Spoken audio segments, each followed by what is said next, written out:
mustaqbalkana u dhistid habka wada dhaqmiddu wuxuu ka bilaabanayaa marka inaad ka fikirtid qofka aad bannaan ku soo wada hadasheen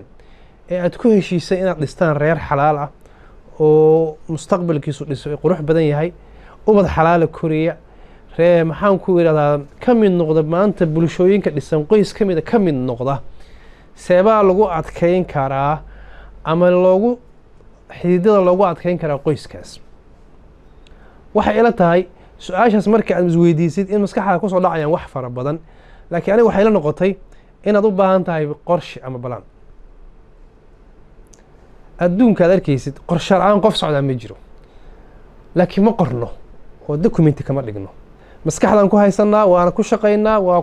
ku howlgalnaa waa soo dhammaynaa qaar baan ilownaa qaar baanu fulinaa kabacdi waa dhammaysanaa waqtiganaga tusaale yar haddaan ku siiyo suuqaad doonaysaa inaad ka soo adeegatid waxaad ka fikiraysaa lacagtaad suuqa uga soo adeegan lahayd waxa aad rabtid inaad soo gadatid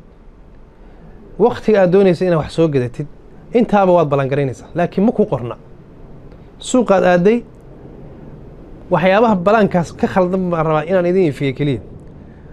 suuqaad aaday alaab culus oo ay tahay marka hore inaadan gadan ee markaad alaabahaaga soo dhammaysato aad soo iibsato ayaad ku horumaraysaa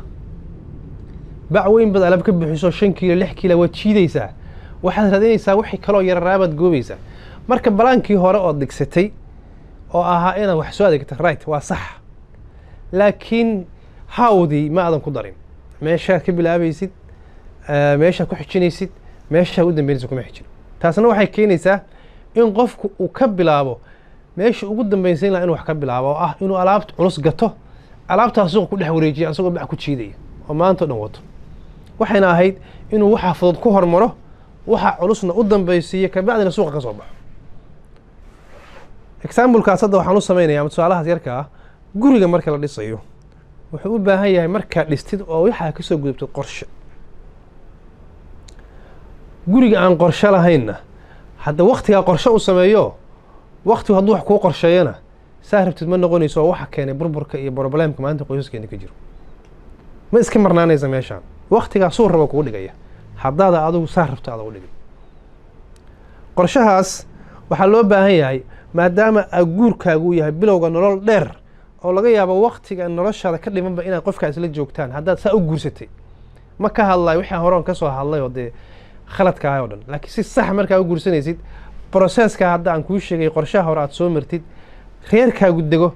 marka ay dhammaato arooskaagu oo shahrul casr bisha malabka ay dhammaato maxaad u baahanta balaan qorshaa u baahanta kow qorshahaas muxuu ku aadayay gurigaaga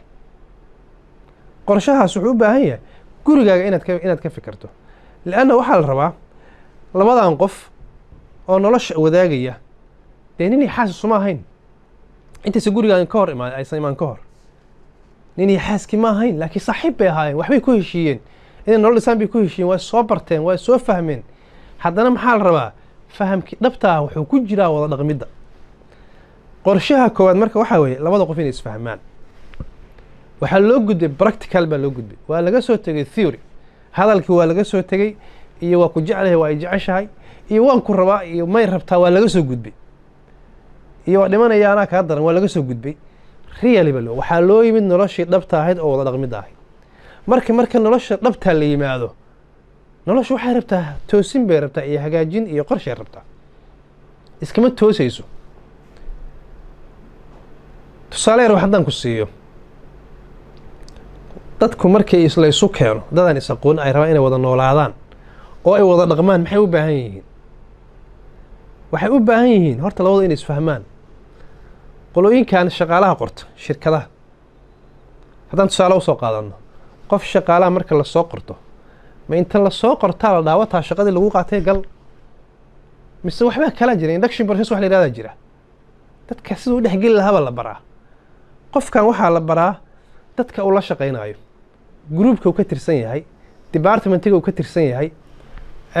tiimka ama kooxda tooska uu la shaqaynayo uu ka tirsan yahay waxaa la baraa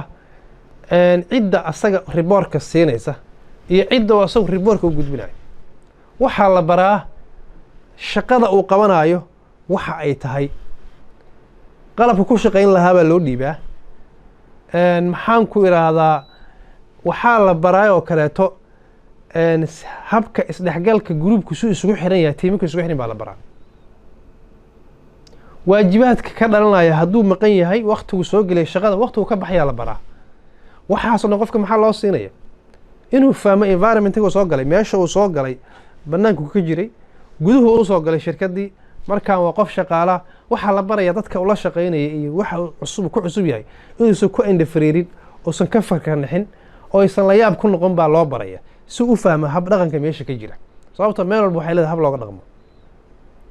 waxaa kaloo la sameeyaa waxa la yidhaahdo prepare time waqti waxaa la dhahaa qofka waxaa la 3 bilood oo kaleeto ayaa lagu diyaariyaa la dhahaa shaqee si loo fahmo qofkaas kartidiisa fahamkiisa maxaan ku yidhaha suu shaqada ula qabsaday waxaasoo dhan baa laga qiimeeya waxaad soo qaadataa markaan qoys dhisayno gabadhan waxay kusoo kortay environmenti reer guri kale kusoo kortay waarid bay lahayd hab bay u noolayd hab bay u fikiraysaa wiilkuna sidaas si lamida guri kale kusoo koray habbuu usoo fikray habbuu u noolaabaa jiray habbuu u fikirayaa jiray waa la isjeclaaday waa la isguursaday mayayna u baahnayn marka waqti prepare time oo isku fahmaan waa u baahan yahay waxaa ogaataan qoysaska maanta Soomaaliyeed ee maanta burburaya waxay burburaan 2 sano oo horeysa 2 sano oo horeysa reerka ka gudba waxay u badan tahay inay wada joogaan waligood aad bay u badan tahay qoysaska burbura 2 sano oo horeysa waxay ka badan tahay 3 jeer 4 jeer qoysaska burbura waqtiyada dambe aad bay uga badan tahay markaan baaray aniga sababtan waxaan ku ogaaday markaan baaray waxaan ogaaday in aysan jirin isfaham qofba qofka kale uu rabo inuu fahmaba waa la banaan kale de waxaa jira baahi jinsi ah oo qaraysa waxa runta ah markii baahi jinsiga jirto waxyaabo badan oo run ah iyo ka qarinaysa baahi jinsiga laakiin markii baahi jinsiga ka dhamaato oo labada qofba de ay dhawda dhaqmaan waxaa loo gudbayaa runta marka waxaa la rabaa in la iska fahamsan yahay habkii loo wajihi إن شاء الله تعالى عشر كني مانتا habka dhismaha qoys baraara oo ku soo qaadanay sida uu abuuran lahayd qorshe qoys inta ayaan ku soo koobi doonaa insha Allah ta'ala anagu casharadana dib kale mar kale soo noqon doona waa Cusmaan Sheekh qoys bilow idin leh mar kale iyo kulanti wanaagsan wassalaamu calaykum wa rahmatullaahi wa barakaatuh